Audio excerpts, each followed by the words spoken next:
What is up? What is up, YouTube? How you doing? I had to turn the AC off for this one, baby. Did he do it? Did he? Did he do it? That's what they trying to say. Did he do it? Hey, Nancy Grace on the reckoning facing Sean Combs, man. We know. Hey, that's the only reason why I like Nancy Grace, because I know that she don't like Diddy. And she got every right in that too. Because I was how can I say this? I was a Bad Boy fan. Diddy started Bad Boy, so Puff that. I was like, this dude is rolling high in the world. But as a producer, as somebody to play 5 instruments, man, I was like, how in the hell he doing all this? I thought he made beats.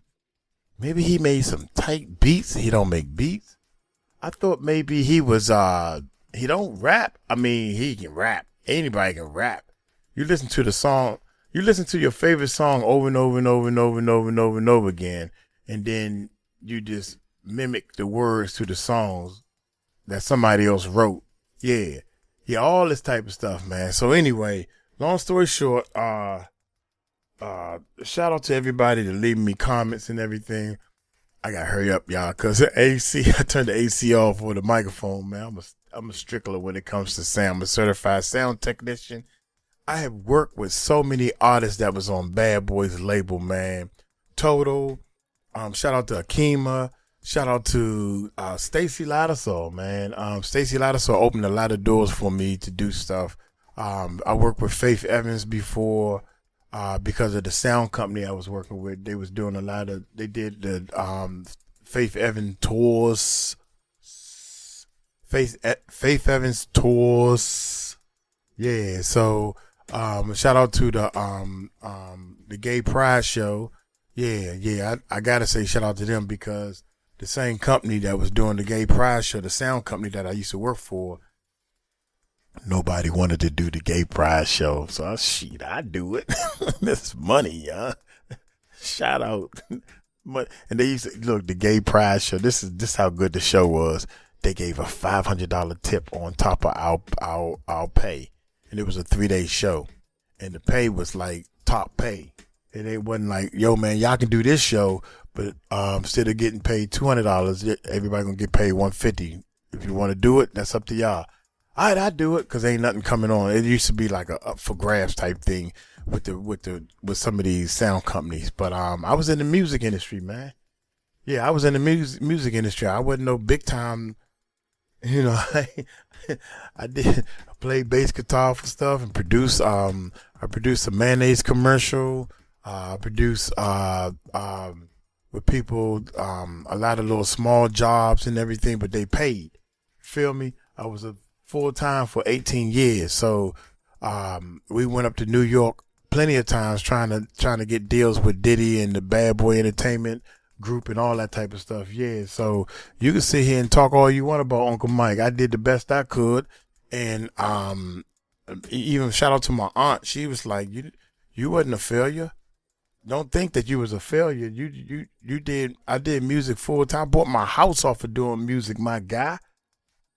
I bought my house off of doing music, my guy. And they saying I live in my mom's basement. Yeah, right. Okay. I wish that was the case. Shoot, sometimes them bills come out. Here you go, mommy. I live in the basement, right? Here you go, mommy. Nah, I wish that was the case. Come on. You know, when a person do good, and I'm taking care of my mother. You know, I'm just putting this out there, man. I feel like spilling the beans right about now. My bad. Because we about to go to another level.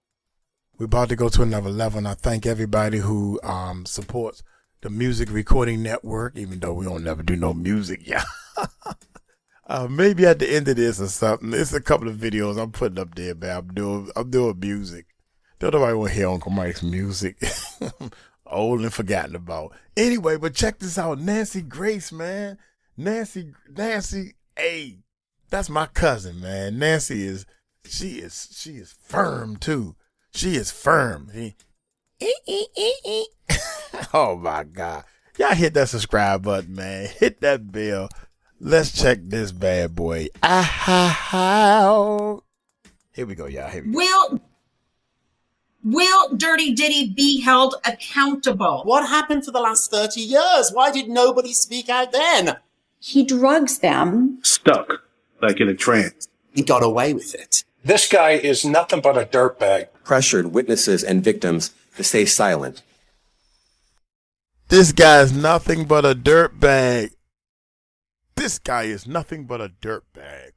Ooh, he's in a whole bunch of trouble now. Combs allegedly planned and controlled the sex performances, which he called freak-offs. Freak-offs sometimes lasted days at a time, involved multiple commercial sex workers, and often involved a variety of narcotics, such as ketamine, ecstasy, and GHB, which Combs distributed to the victims to keep them obedient and compliant. The world of Diddy Freakoffs has physical requirements for all women taking part, and the list is now public. A list? A requirement list for what you have to wear, or better put, not wear? Forget the grand jury that's meeting about new charges. I've got to deal with this list. No short hair, no flab, no cellulite, must wear stilettos, must be young and hot. Hold up. I forgot all about this list of requirements and everything. And they had a scale out there, man. They was weighing, I think they was weighing the girls, because if you had too much weight on you, you couldn't be, I don't know, one of these party girls. I don't even know why they was weighing them. You couldn't come in the party. You couldn't party if you were too heavy. Shame on you, Puffy. Jesus Christ, for real. Maybe I'm doing everything wrong. I want to party with everybody.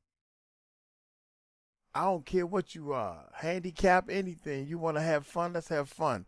Let's help people, man. That's all I want to do. Damn. I've got to deal with this list. No short hair, no flab, no cellulite, must wear stilettos, must be young and hot, must wear low-cut shirt with or dress with cleavage showing. Their words, not mine. Dressed to be very short, just enough to cover butt cheeks. Dr. Bethany Marshall, I hate to get you jacked up at the very beginning. Dr. Bethany, I'm almost joking about this so-called entry list. No flab, no cellulite, nobody over 140 pounds. Scales were used.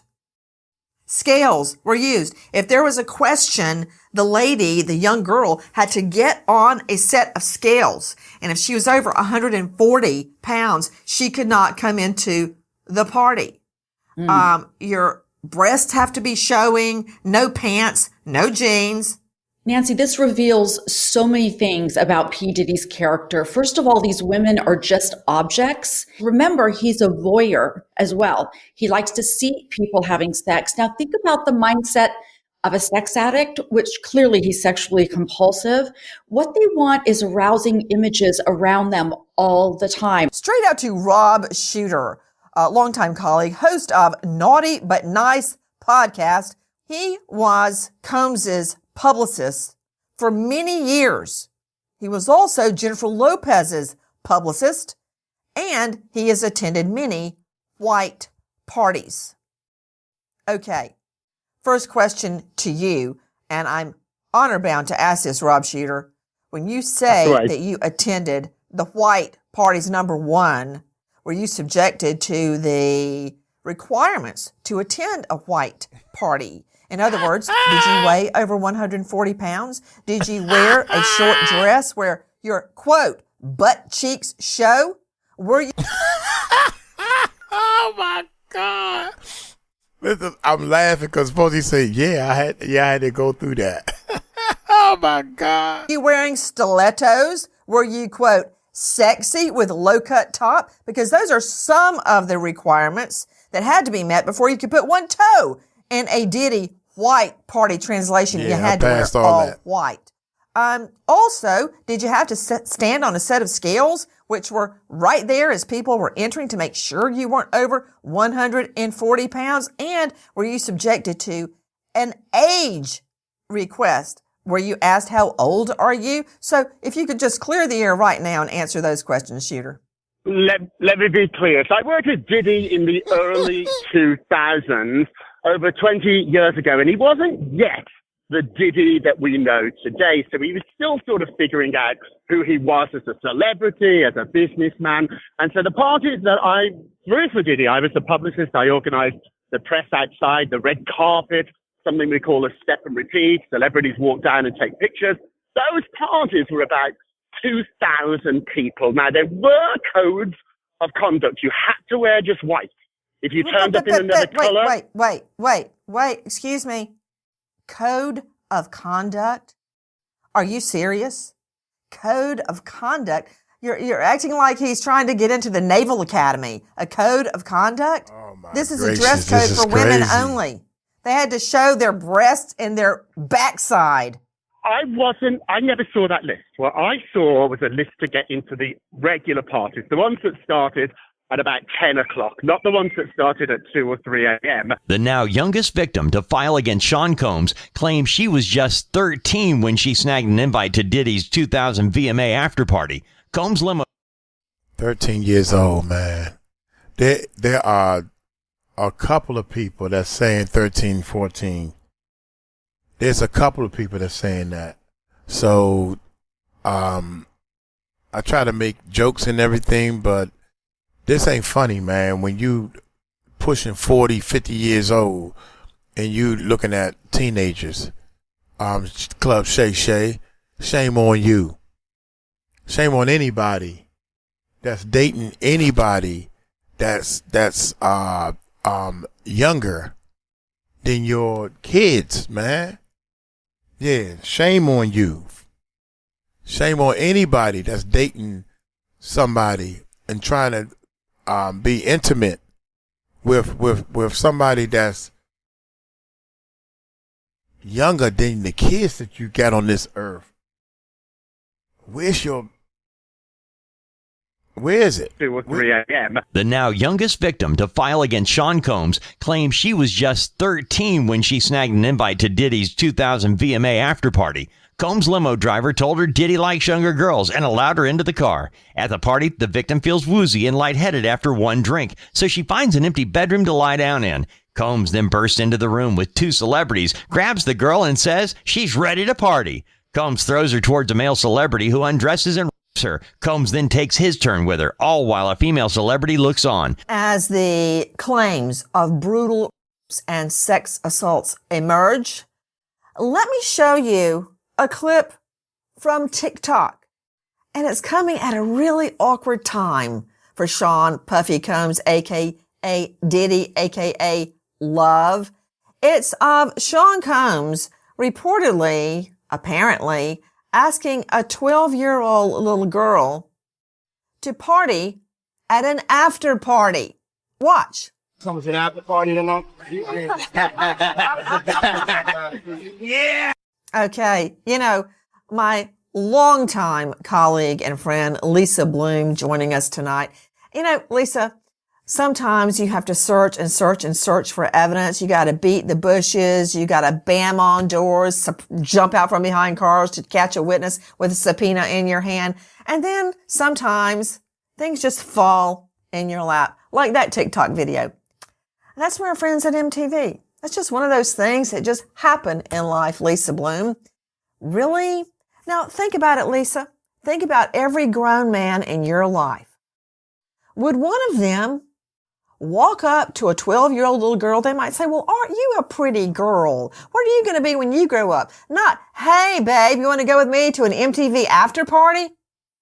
Yeah, this is really sick, Nancy, and you're right. Video evidence is always so important to juries. We saw the Cassie Ventura video where he's beating her in a hallway, kicking her, dragging her, and I think that changed a lot of people's minds about who Sean Combs is. And my client, Don Richard, alleges that behind the scenes, he was brutal, he was threatening, he was violent, and a lot of people were really forced into sexual activity or tricked into it or drugged into it against their will. What is the crux of That is That is the main key right there that everybody want to dance around right there. The way people was tricked. I'm going to use the word tricked into these freak-off parties or whatever. It's a trick. And a lot of people were really forced into sexual activity or tricked into it or drugged into it against their will. What is the crux of Dawn Richard's story, Lisa Bloom? Against the will, man. That's what the It's problem is. It's a sad story. Dawn Richard, for those who don't know her, is a very successful singer in her own right. She's got millions of social media followers. She's on tour right now. And in 2004, she tried out for Making the Band. She was selected. She was in the band Danity Kane and later in the band Diddy Dirty Money. She alleges that she wasn't paid money that she was owed. She was exploited. She was locked in a car, locked in a hotel room, groped, grabbed. She saw a lot of physical violence. She was warned that the victim of violence. If she ever complained. She tried to speak up for other women who she saw being assaulted. And nothing was done. And she was repeatedly threatened.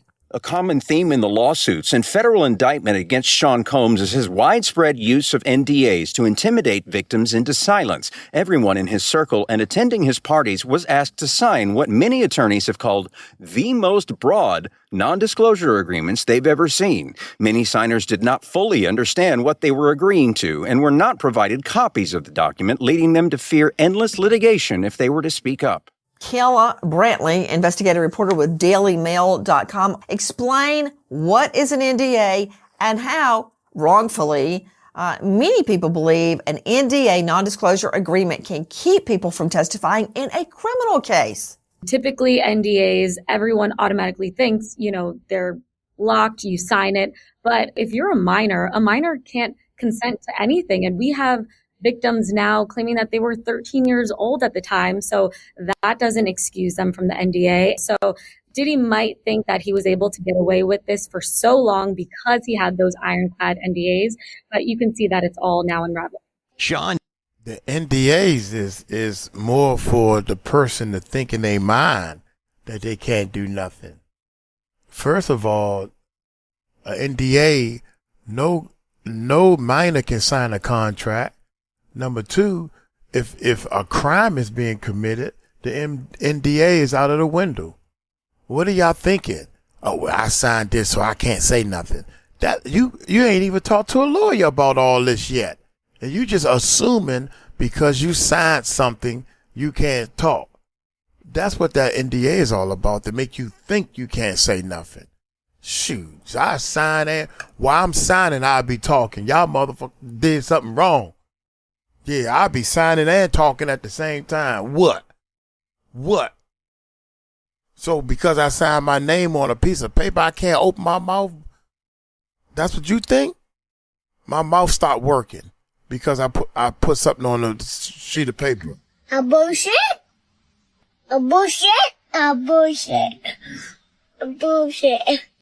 Y'all crazy, Diddy man. Combs celebrated his 55th birthday behind bars at the MDC. In addition to a call from his children, Combs enjoyed a breakfast cake for his first meal of the day and had a choice of pizza, salad, or pasta for dinner.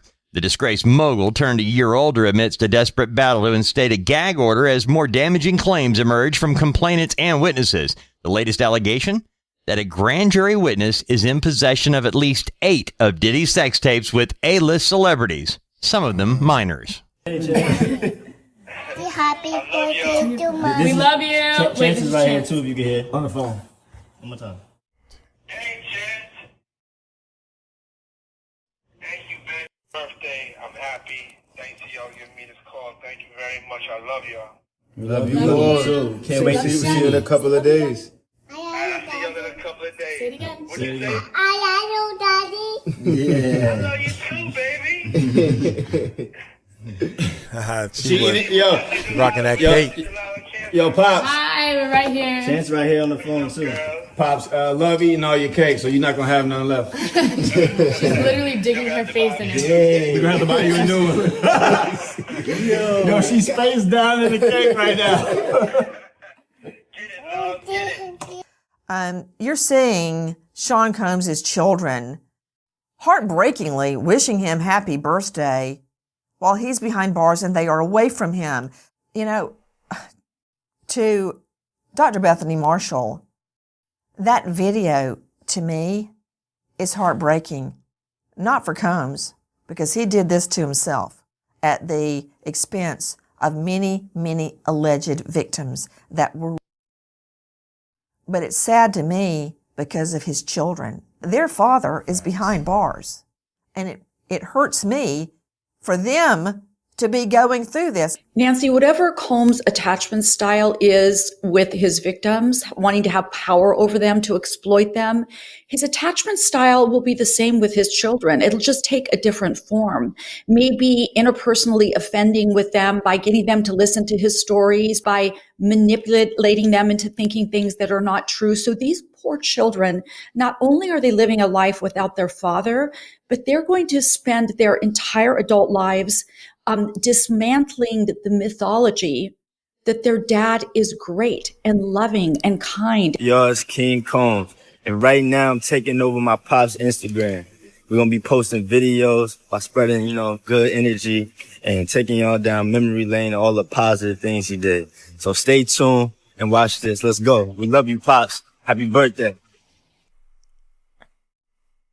That is from Sean Combs' official Insta page. That is his son, King. Still trying to support his dad, spreading the love and the good energy. Rob Shooter talking about the MO, method of operation, where you basically think you can get away with anything, you can demand anything, and you can get it. What was it like? Was that true when you worked for him? When I started working with Diddy about 20 years ago, he was still flexing his muscles. He was early on in his career. He wanted to become a big mogul, so he was still trying to figure it all out. Was he arrogant? Was he rude? Was he aggressive? Yes. But he had yet to figure out just how powerful he was or he was going to be. But I think about the children, if I can just jump in for a second here, what alarms me about that video with the kids is that should have been a private celebration conversation with his family. The fact that they videoed that and put it on social media tells me that Puffy's going to use these kids in his defense. Could you just give me a peek into the lifestyle that Sean Combs enjoyed before he ended up in MDC? Puffy lived like a king, like an absolute king. Not only could he afford the best of the best, from private planes to the best restaurants to the best clothes, maybe the most important part of this that we don't talk about enough is that it's the way people would treat him. Puffy could get on the phone with pretty much anybody. Anna Wintour, who runs Vogue magazine, Estee Lauder, if he wanted a fragrance. Whenever Diddy placed a call, it was returned. He loved being a celebrity. He went out all the time. He partied. He played. And he literally was the king of New York for quite a period of time. I worked with a lot of celebrities, and Diddy was the one that enjoyed being a celebrity the most. He liked the perks of it. We're talking lobster. We're talking Nobu. We're talking the best sushi in the world. He would click his fingers and have people deliver cheesecake to him in the early hours of the morning. What he has given up as far as his lifestyle, or what's been taken away from him as far as his lifestyle is concerned, is extraordinary. Nobody lived better than Diddy. Did I hear you say something about snapping his fingers in the wee morning hours and getting cheesecake delivered? He did. If you worked for Diddy, you worked for a tyrant. He was an absolute boss. He would text me at 4, 5, 6 a.m. in the morning and expect a response. It was a really stressful time. He taught me how to be a publicist. And the one thing about Diddy that I want to point out that people don't talk about enough is he was charming, Nancy. He was absolutely charming, which is why he probably got away with what he did for so long. Wow, charming. Well, I don't understand what's charming about getting a text at 4 a.m. To do what? What would he want you to do at 4 a.m.? Oh, guys, those are photos that have just emerged that indicate that certain alleged victims were with Diddy at the times they say they were. Their faces have been blacked out. Okay, what, Shooter? What would anybody want at 4 a.m. in the morning? He wanted to figure out what his next day publicity would be. It was all about being the most famous person in the world with pretty limited talent. He's not the best singer or dancer or actor, but yet somehow he made himself into the center of a circus. It's almost like he was Barnum. He was the ringmaster of this circus that he ran. He was the boss. There was a sense to Diddy that he made you feel special. He looked you in the eye. He showered you with gifts. And now looking back, I can see how manipulative it all was. But in the moment, he made everybody around him feel very special. Wow, that's crazy. I'm hearing about artists paying victims to keep their name out of it.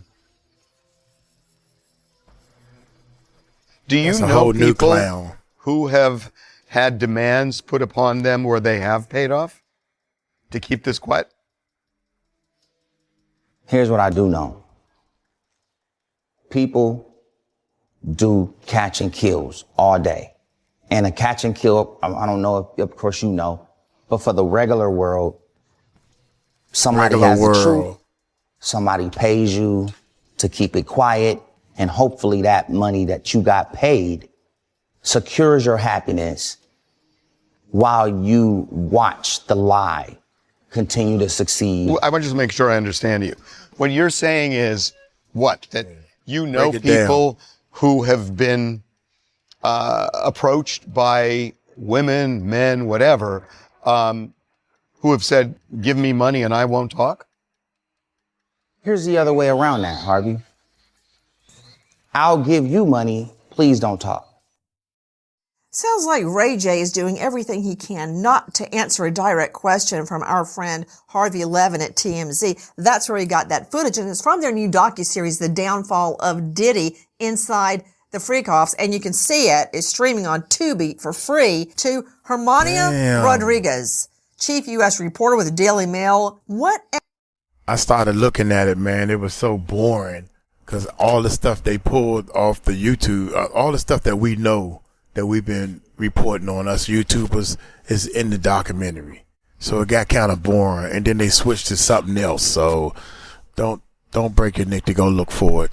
Am I hearing that celebs are offering people, not only are they being threatened, either pay up or you're going to be part of a smear campaign, but that they are actually paying alleged victims not to testify?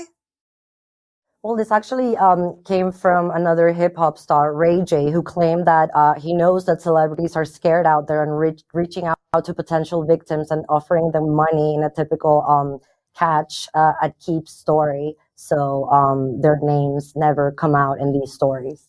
Joining us, Ariel Mitchell, who is very intensely involved in this case, representing a client involving allegations against Sean Combs.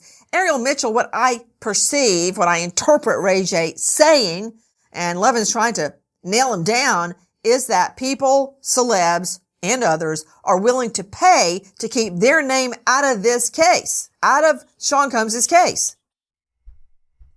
I think what Ray J was saying is, in general, these catch and kills are happening every day, all day, and they will continue to happen. But in this situation, any lawyer who sends out a demand letter would send it out to anybody they intend to sue, which would probably be to individuals related to Diddy, who that case She would may know. affect. She would know, So y'all. to that point, I think that is happening.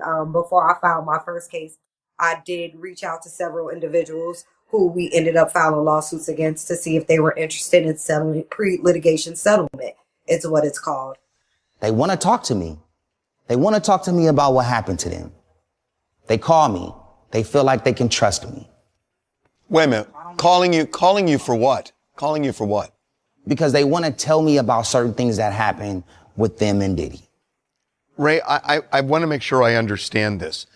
Are these high-profile people calling you because they've had some affiliation with Diddy that they don't want to come out and they think you might be the vessel for it coming out? Is that what you're saying? Yes, that's exactly what I'm saying.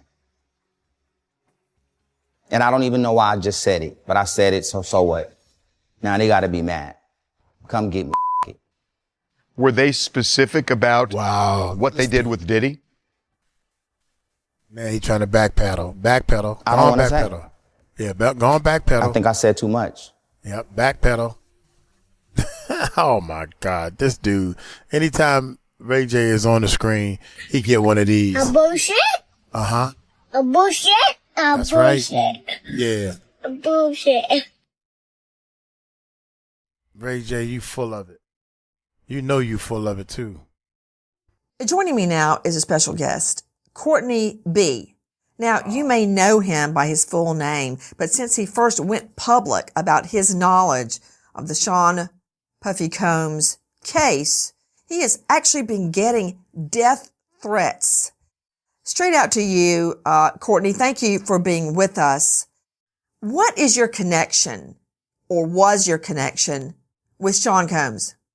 Connection is just being in the music business together. You know, I came up with Tupac. He came up with Bad Boy. Courtney. Oh my God! See, Nancy, you lose points on this one right here. You went from I gave you with the lawyer lady. I let you slide, but now you done lost a point on me with this thing. What? I came up with what? Look, listen to this answer, y'all. What kind of answer is this? With Sean Combs. Straight out to you, Courtney. Thank you for being with us. What is your connection? What is your connection? Was your connection with Sean Combs? Connection is just being in the music business. You know, I came up with Tupac. He came up with Bad Boy. Courtney, you state that you have tapes of Freakoffs. Did you take the video yourself? No, I never was in the company of. Never went to a party. Then where did See, that's a straight up answer. That's the truth. Whenever he's trying to make himself bigger than what he's supposed to be, that's when he start ring around the rosies, pocket full of dozies, no rosies, because he's not cozy. Listen, man, check this out. Did you take the video yourself? This is what we do. No, I never was in the company of. Solid answer, very quick. I went to a party. Then where did they come watch from? the lies. Now here come a lie. Stewart gave it to me. He was on the phone with Kim. Are you telling me that you got the tapes from Kim Porter? They were given to you through an intermediary from Kim Porter? Yes. Okay. What do the tapes depict? It depicts sex, people getting high, drunk, a lot of celebrities. In the videos, in the tapes, Courtney B., do women appear to be drugged or drunk? Appear to be stuck, like in a trance, because one of them was on a table and they was eating off. You understand? And they was, I'm looking at this girl straight naked and she don't feel like she embarrassed or anything. Water poured on them, whatever it was, tubs. Yes, it seemed like there was more in a trance than more than drunk.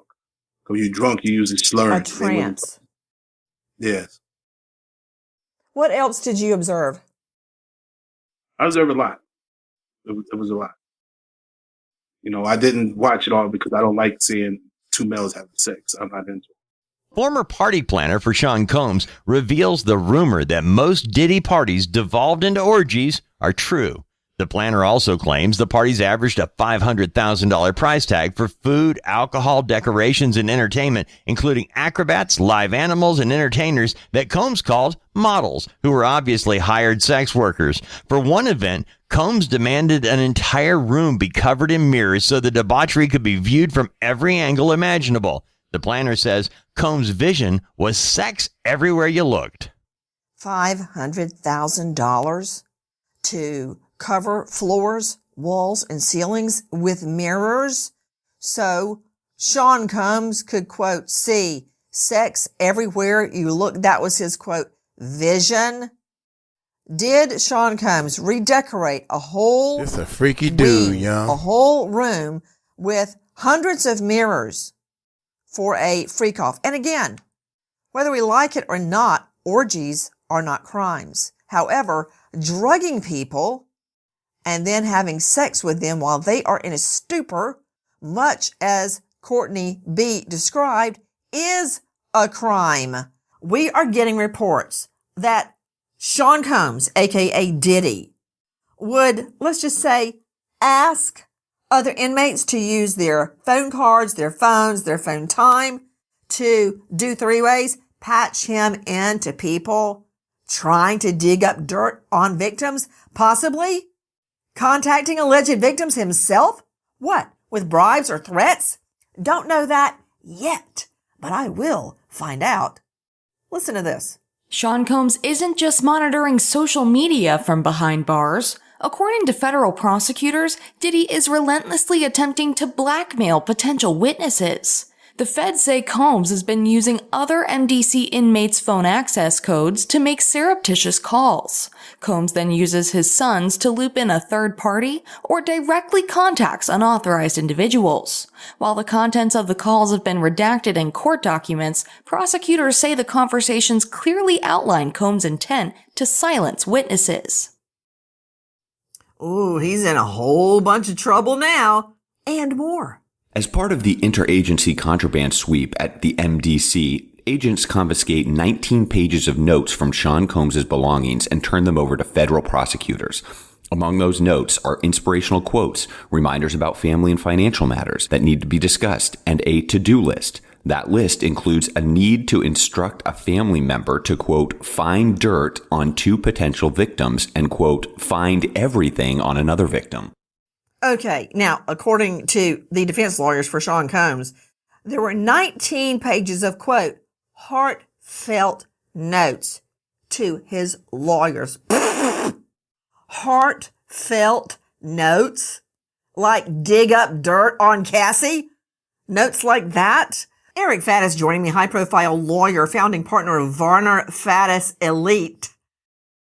Faddis, inspirational quotes? Really? You know, it's a dark scene there in the jail. He's got to keep his spirits up, and there's nothing wrong with him having inspirational quotes. What he's saying is wrong. It is the authorities coming in, ransacking his entire cell, taking privileged, confidential communications between him and his attorney. That relationship is sacrosanct, Nancy, as you know. And so he's saying that, hey, that's an invasion here, and the prosecution should be punished. Well, the judge in this case. No, it doesn't work that way. You can't just write notes in a cell. You writing down these notes in a cell, then say, well, this is confidential to my lawyer. You can't do it that way. I mean, if that's the case, I'm writing on toilet paper, but you can't see this because I'm writing this to my lawyer. You just can't do it like that. You can't do it like that. Case is taking it very seriously, even demanding an emergency hearing. Listen. Judge 𝗟𝗡𝗡𝗞𝗦 calls an emergency hearing on the matter, talking Combs' defense team down from a ledge. Shockingly, Combs appears for the hearing unshackled, a freedom granted for all future court appearances. Judge 𝗟𝗡𝗡𝗞𝗦 rules that the notes will not be allowed into evidence, and prosecutors must destroy any and all copies of the documents. Please join us on our mission to find missing people, especially children, to solve unsolved homicides. If you're on the go, catch us on your favorite podcast app where you can get all of our content where we, in our own way, seek justice. Another shocking revelation in the scandalous Sean Diddy Combs case, now officially including Jay-Z. In a civil lawsuit, Sean Diddy Combs and Jay-Z stand accused of raping a 13-year-old girl at an after-party for the 2000 MTV Video Music Awards. The 13-year-old at the time says she had been trying to get into the VMAs by standing outside of Radio City Music Hall and walking up to limousines that were bringing guests into the venue. It works, as she is invited to an after-party by a limo driver who claims to work for Combs. He tells her she fit what Diddy was looking for. Okay, hold on just a moment. This is how Jay-Z has been dragged into, aka Sean Carter, dragged into the Diddy nightmare, and just in time for Christmas. Now, Let me stress Just in that time for Jay-Z, Christmas. aka Sean Carter, insists the claims that he had anything to do with a 13-year-old little girl are false. Listen.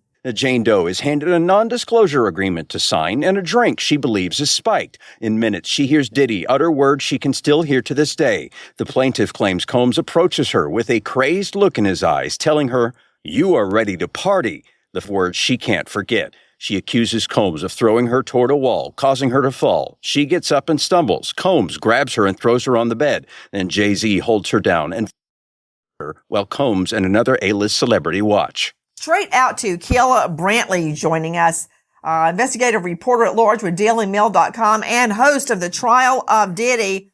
Another bombshell? Okay, as if it's not bad enough that a 13-year-old little girl, then 13-year-old little girl, is making this claim. Jay-Z is dragged into this because 𝗗𝗢𝗡, mark my words, prosecutors are looking right now for any supporting evidence that Sean Carter, a.k.a. Jay-Z, was there that night at the after party following the VMAs. And if they can establish that Jay-Z was in fact there that night, they're going to be looking to question him. What do we know, 𝗗𝗢𝗡? Absolutely, Nancy. I mean, what we know so far is that this federal lawsuit, it was originally filed in October, and it was just refiled this week to include Jay-Z, to name him Sean Carter. But what's interesting here is that it states that there was another high-profile female celebrity who stood by and watched. So the question here... Dude, man, why did he got this up here, man? Y'all know this is old news. This been uploaded to her channel 6 hours ago, man. And y'all talking about this stuff. The 13-year-old girl would be in a line to get to the VMAs and be plucked out. And remember, Rob, this is similar to what other women have said.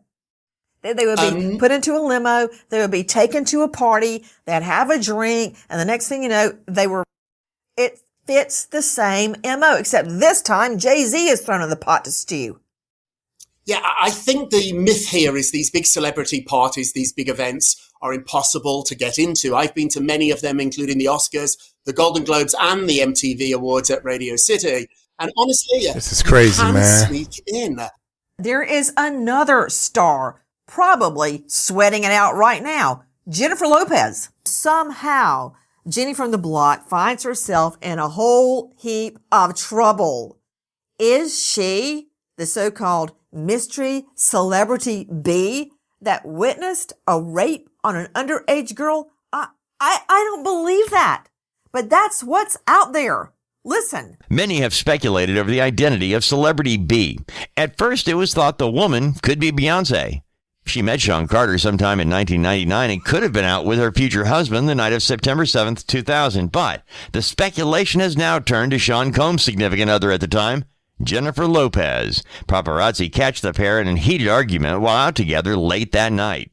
Hermania Rodriguez joining us, chief U.S. reporter with DailyMail.com. Hermania, tell me how J-Lo has been dragged into this.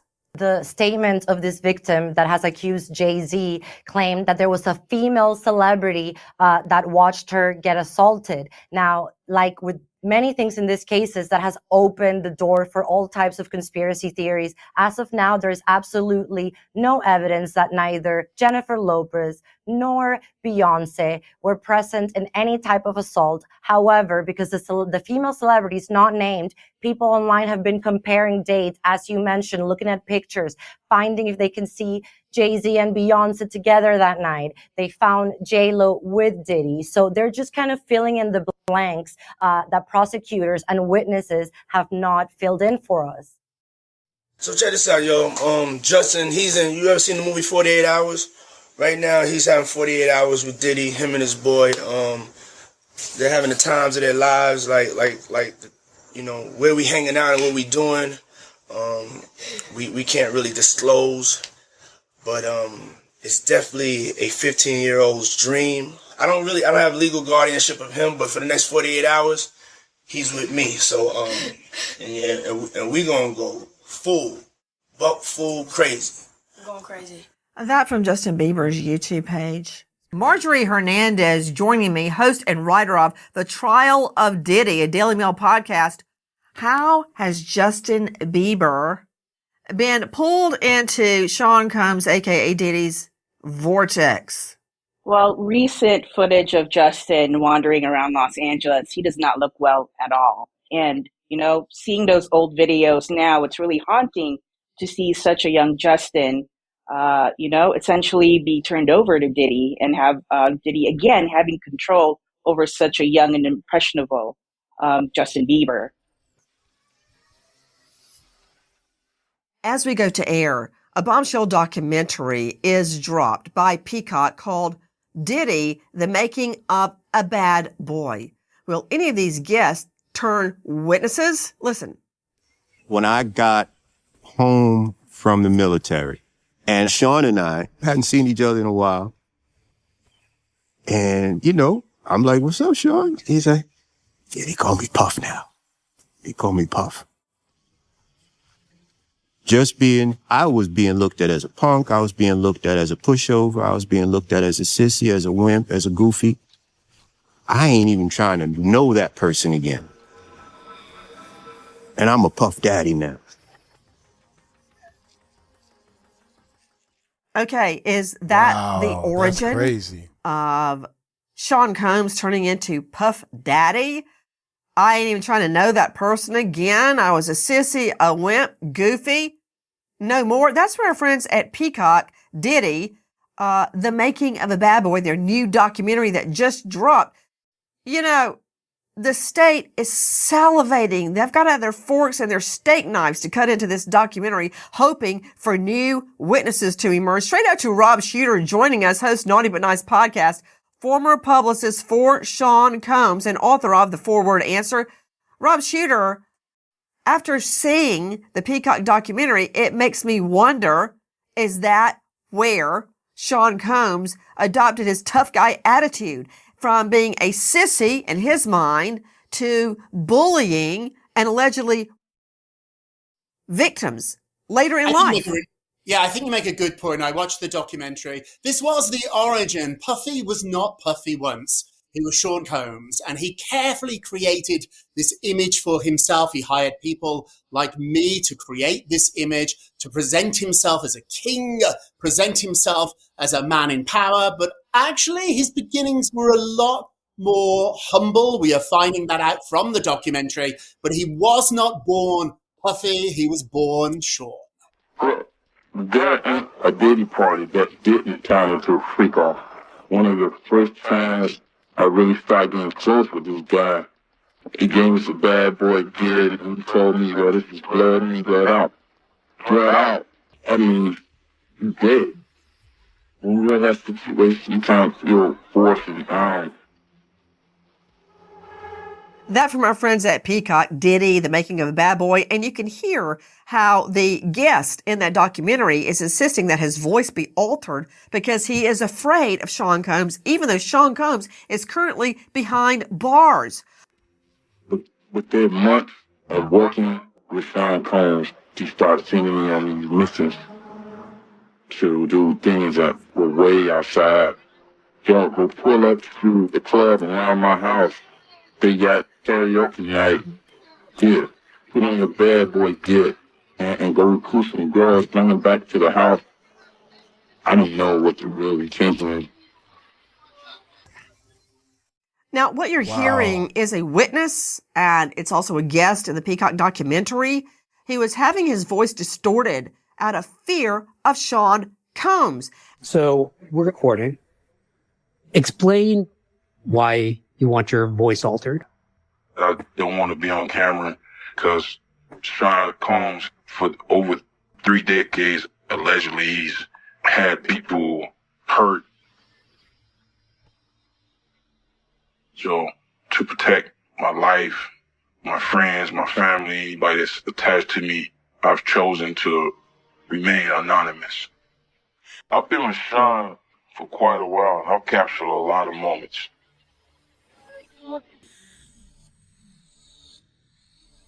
It's been taking me ever to get back to my exact tone of not giving a.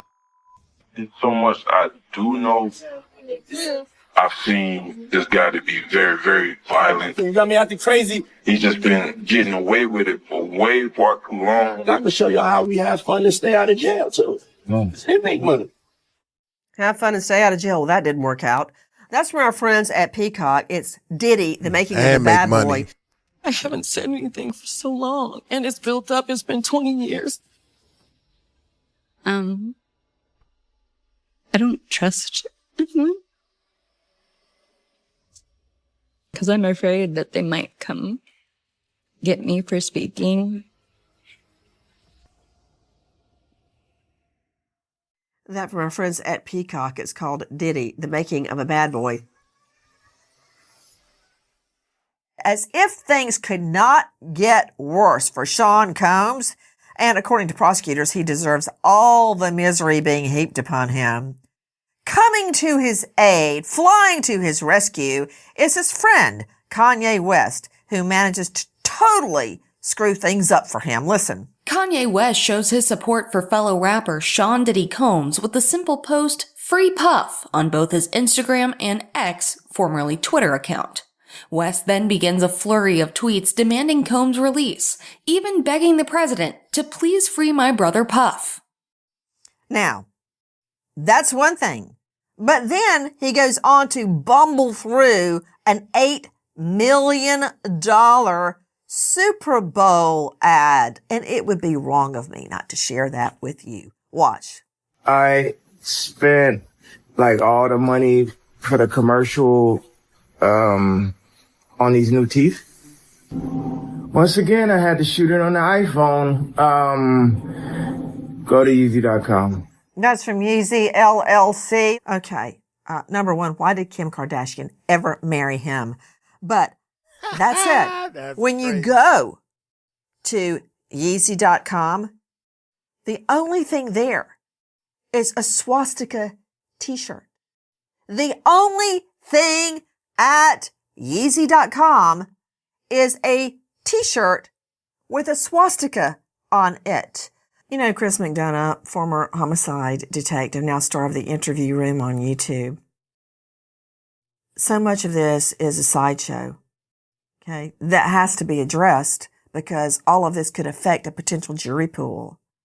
But I wonder how the victims are feeling, the alleged victims are feeling, as they see attention diverted away from what really happened to them with life-changing results.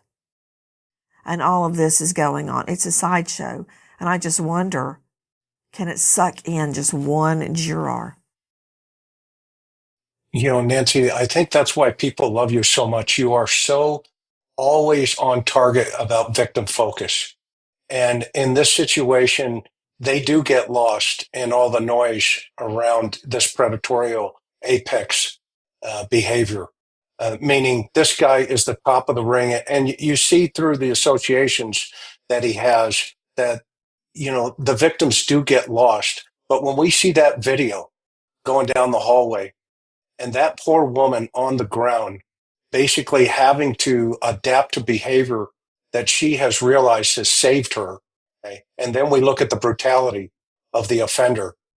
You know, I hope a jury does see it, quite frankly, and they put it in the back of their head that this guy's just a phony and he's a coward. Again, Sean Combs, not just presumed innocent, he is innocent until he is proven guilty in court. Now we remember an American hero, Sergeant Mark Butler, Navasota PD, Texas, killed in the line of duty. A U.S. Army vet, survived by grieving wife Yvette and children Elias and Ezra, sentenced to life without their father.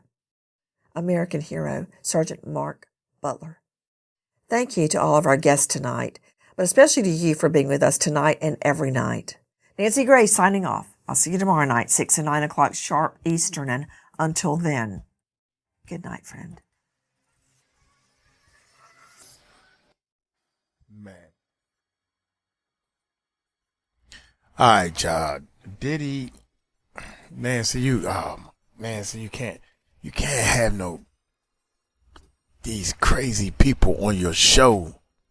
Have some dignity. Oh my God, I ain't seen Cordy in so long. I just thought he crawled under the rock and just was gone. And then you got the lawyer lady. Oh my God, y'all, are you serious? All right, y'all took me back, but we back here now. And this is a brand 6 hours ago, man. You just uploaded this video, and I thought you had you talking about some stuff. We already know the special little girl that accused Diddy and Jay-Z together doing something. And then Bugsby ran with this story so fast. Bugsby, shame on you two, because you should have known that this was not a good story. It sounded like a good story, but it wasn't the truth. Now they threw that all out of the court, and we still over here talking about that old news. That's old news, man. Hey, y'all let me know what y'all think, man. Hey, y'all take it slow. Tell them Uncle Mike told you so. Peace out.